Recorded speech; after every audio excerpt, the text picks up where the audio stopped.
গত 18 জুলাই ছাত্র জনতার আন্দোলনের সময় নিরাপত্তাজনিত কারণে মেট্রো রেল চলাচল বন্ধ হয়। কেটে গেছে প্রায় 30 দিন, কিন্তু মেট্রো রেল চালু করেনি কর্তৃপক্ষ। এর আগেও চালু করার সিদ্ধান্ত নিলেও চালু করা যায়নি ঢাকার বাসিন্দাদের আশীর্বাদপুষ্ট এই মেট্রো রেল। ফলে সীমাহীন দুর্ভোগে নগরবাসী।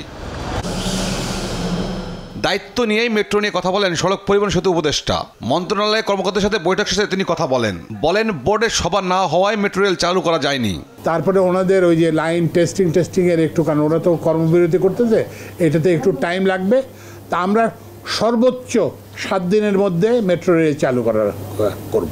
এবং এই জন্য যা প্রস্তুতি করার যেগুলো ব্যবস্থা, আপনারা তো দেখছেন যে এমনি একটা স্বাভাবিক পদ্ধতিতে এইসব একটা বোর্ড পুনর্গঠন করতে 7 দিন লাগতো। আজকে এটা আমরা করছি কতক্ষণে। চেহারা দেখে ঠিকাদারির দিন শেষ উল্লেখ করে উপদেষ্টা ছাপ জানান তার মন্ত্রণালয়ে কোনো দুর্নীতির স্থান নেই।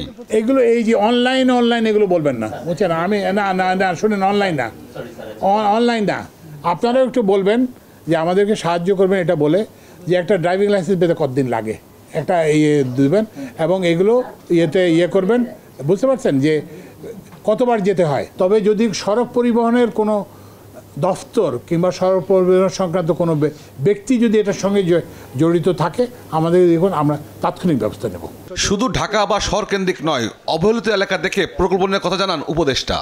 এটা সবার জন্য সরকার, এই যে খালি ঢাকা শহরে কিংবা বড় শহরে বড় হবে, এটা হবে না। আমি ওনাদেরকে বলছি যে আপনারা দেখেন যে যেখানে মানুষ অনেক যাতায়াত করে কিন্তু রাস্তার অবস্থা খারাপ, সেগুলোতে আগে দেখেন। সেটা ভুরুঙ্গবাড়িতে হোক, সেটা সন্দ্বীপে হোক, সেটা বাউফলে হোক, সেটা বিয়ানীবাজারে হোক, কিংবা সেটা বিশ্বনাথে হোক, যে কোনো জায়গায় হোক, সেটা আগে দেখতে হবে।